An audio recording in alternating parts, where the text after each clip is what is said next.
Les médecins sont habitués à la médecin, psychiatre, enfin voilà, tous ceux que vous allez voir en relation face à face sont habitués à accompagner, à traiter, à diagnostiquer des personnes en face à face, c'est-à-dire un à un.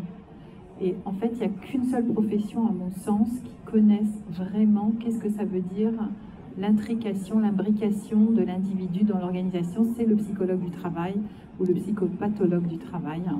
Et vous avez, si vous en cherchez, vous avez une liste dans le réseau Souffrance et Travail, qui est le réseau officiel du ministère du Travail, pour les consultations privées, je veux dire.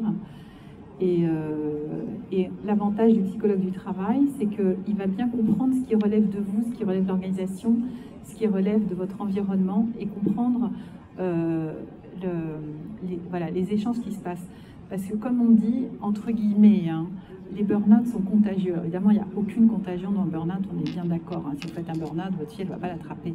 Mais par contre, dans un même service, quand quelqu'un fait un burn-out, vous en avez forcément d'autres qui ont eu lieu, qui ont été peut-être masqués parce que les gens sont partis avant de craquer, mais ça se répète tant que l'organisation ne change pas.